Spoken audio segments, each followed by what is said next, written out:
En el segundo capítulo de nuestro podcast El rol de la divulgación científica en la era de las fake news, aprendimos qué son los negacionistas y diagnosticamos la era de Elon Musk a cargo de Twitter. Ahora, en esta tercera y última parte, Pascal Fuentes nos orientará para hacer frente ante estos fenómenos y vislumbrar cuáles son los desafíos más urgentes para la ciencia y el conocimiento en esta materia. ¿Cómo podemos saber cuándo nos están manipulando?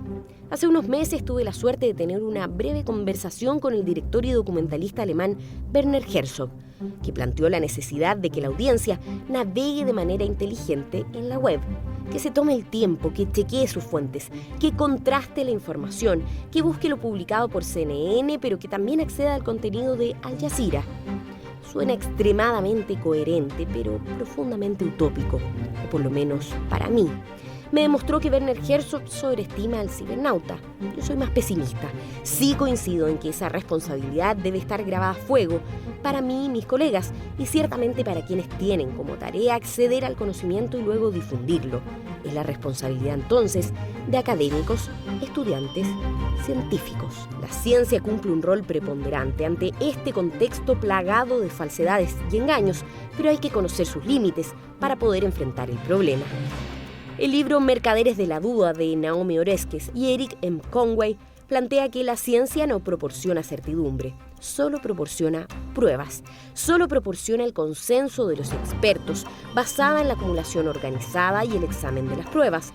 Oír ambas partes de una controversia tiene sentido cuando se debaten políticas en un sistema con dos partidos, pero cuando ese marco se aplica a la ciencia hay un problema.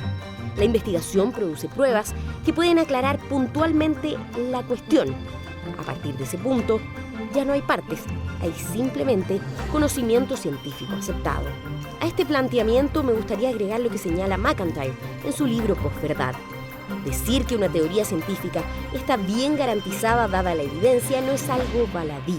Si no se puede ganar el juego de la demostración, juguemos entonces en su lugar el juego de la evidencia, en el que desearíamos preguntar al que niega la ciencia, ¿dónde está tu evidencia? Frente a un escrutinio así, los negacionistas habitualmente se esfuman. Muchos se preguntarán si es necesario enfrentar a un negacionista.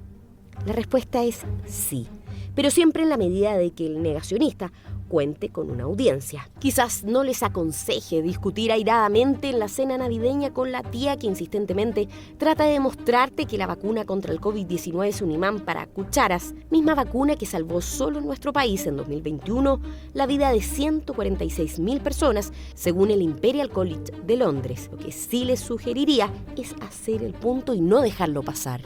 La clave para la científica social española Eloísa del Pino es contrarrestar el efecto nocivo de la información falsa y ampliamente difundida con una comunicación empática por parte de la comunidad científica. En un artículo de Diario El País, Del Pino planteó que un experimento sobre vacunas mostró que independientemente de las creencias arraigadas, un mayor conocimiento de cómo funciona la ciencia, es decir, cómo se obtiene la evidencia, qué significa que existe evidencia sólida sobre algo, que se sabe y que no sobre determinados temas, hace que los mensajes científicos sean más fáciles de aceptar. Del Pino, que es además presidenta del Consejo Superior de Investigaciones Científicas, incluye otros dos factores capaces de doblegar los compromisos políticos individuales. Primero, la percepción de que aquel de quien proviene el mensaje tiene más experiencia que el receptor. Segundo, de que el emisor y receptor tengan intereses comunes, es decir, que el científico sea empático con las necesidades cotidianas y perentorias del receptor. En junio de 2019 se publicó en Nature Human Behavior el artículo titulado Estrategias efectivas para refutar el negacionismo científico en debates públicos, de los autores Philip Schmidt y Cornelia Betsch. En esa publicación se plantea que el efecto negativo de la negación de la ciencia en las audiencias es mayor cuando no hay quien refute las afirmaciones justamente a partir de la ciencia. Este trabajo destaca la importancia de invertir en el desarrollo de un cuerpo sólido de estrategias de defensa de la ciencia y perseverar pacientemente en exponer los defectos lógicos y fácticos de, incluso, las afirmaciones negacionistas más absurdas, como que Chile no existe. Si la evidencia desafía nuestras creencias, podríamos evaluar esa evidencia y ajustar nuestras creencias. Eso en un mundo perfectamente racional. Sin embargo, pasa que cuando las personas encuentran evidencia que debería hacerles dudar de sus creencias, a menudo rechazan esta evidencia y por el contrario, su postura recibe un apoyo fortalecido. Esta reacción es parte del sesgo cognitivo y es conocido como backfire effect, el efecto contraproducente. Pero eso no debería detenernos ante un negacionista. Ellos suelen ser resistentes a los hechos, pero no inmunes a ellos. Para Schmidt y Betsch hay esperanza. Para Schmidt y Betsch hay esperanza para que la verdad se despliegue ante los ojos de alguien que los mantiene tapados. Un método es refutar con contenido, presentar los hechos claramente, pero para eso hay que ser experto en los hechos. No siempre funciona, pero funciona lo suficiente como para ser significativo estadísticamente. El segundo método es la refutación técnica. Esto se basa en la idea de que todos los negacionistas de la ciencia razonan de una misma manera. Los negacionistas del cambio climático, los terraplanistas, los antivacunas o quienes niegan el COVID-19 o la teoría de la evolución. Obviamente que hay diferentes contenidos en sus creencias, pero la estrategia que desarrollan es prácticamente la misma e incluye 5 patrones: evidencia selectiva, creencia en teorías de conspiración, razonamiento ilógico, confianza en falsos expertos y la creencia de que si tu oponente no es perfecto, entonces tienes razón. Pero conociendo sus patrones puedes ocuparlos en tu propia argumentación y así lograr desconfigurar la de ellos. La mala noticia es que el estudio detecta que todo esto puede mitigar, pero no anular, el efecto de la mala información. Por eso, si piensas que puede ser una buena idea compartir una información falsa para luego desenmascararla, debes tener claro que no necesariamente tu explicación será suficiente para todos y por eso la mejor idea es simplemente no compartir información falsa. Para McIntyre, la mejor estrategia para enfrentar a un negacionista es hacerlo cara a cara. ¿Y qué es lo que funciona en esos casos? Probablemente no gritonear a tu tío, que es terraplanista, pero sí sentarte a la mesa a conversar. En 2019, la preocupación de salud pública prepandemia puso sus ojos en una población del estado de Washington, Estados Unidos, ante un brote de sarampión. ¿Qué hicieron las autoridades? Juntaron a varios científicos para que conversaran con el grupo antivacuna arraigado en ese lugar y consiguieran que las madres y padres entendieran la necesidad de que vacunaran a sus hijos. ¿Se imaginan lo que pasó? Funcionó.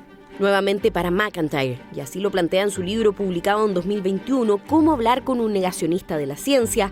Si eres paciente y respetuoso y escuchas lo que el negacionista tiene que decirte, en algún momento te preguntará qué es lo que piensas, cuál es tu opinión al respecto, y esa es tu oportunidad para hacer algunas preguntas.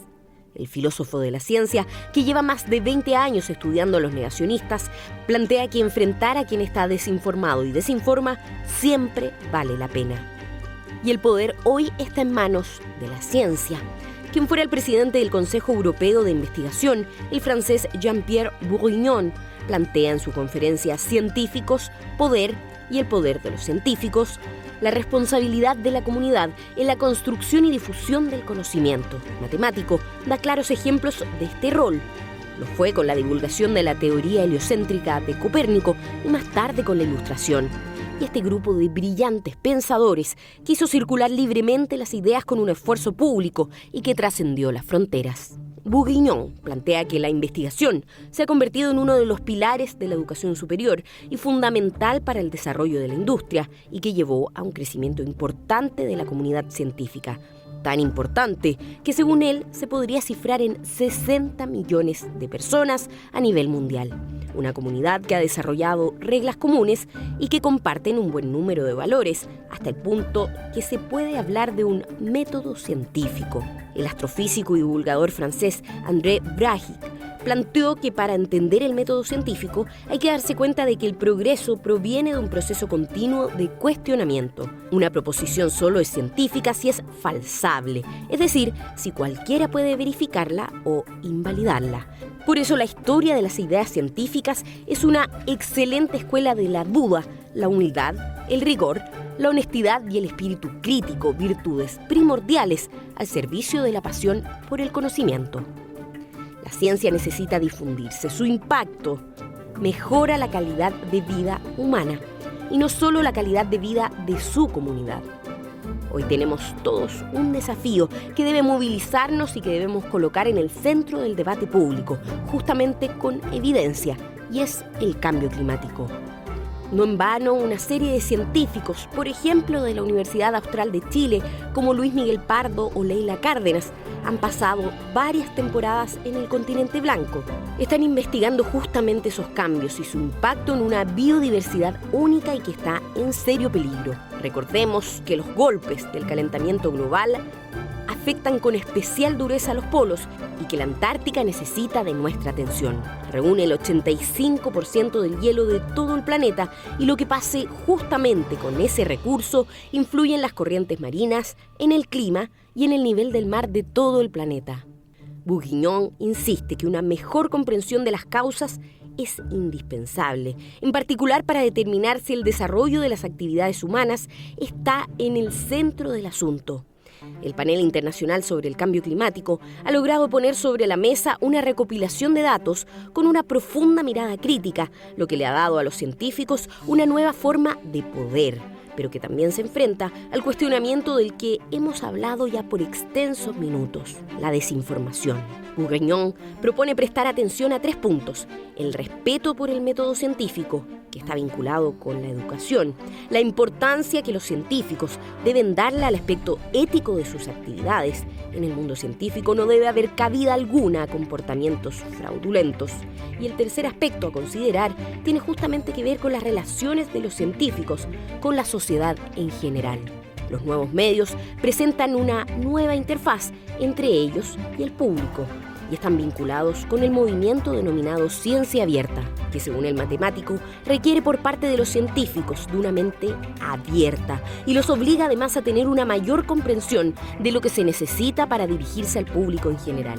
Él declaró que los científicos no deben verse a sí mismos como especialistas, sino como ciudadanos conscientes de que los valores que sustentan su profesión, a saber, el respeto por la verdad, el valor del intercambio, la necesidad de dudar y desafiar, deben ser compartidos con todos los ciudadanos. Esto es clave para ganar su lucha por el poder en sus diferentes formas. En un mundo inundado por la desinformación que, sabemos, responde a intereses especiales, cuando nos enfrentamos a una evidencia científica amenazada y cuando la difusión de la ciencia se ve obstaculizada con frases tan espurias como un "no me lo creo" de Trump, hay que levantarse y proteger la ciencia. La verdad aún importa, como siempre lo ha hecho. Los medios y la comunidad científica deben tomarlo como una propuesta, un desafío, pero también como una responsabilidad. No olvidemos una frase que se le adjudica a Voltaire: aquellos que pueden hacerte creer absurdos, pueden hacerte cometer atrocidades.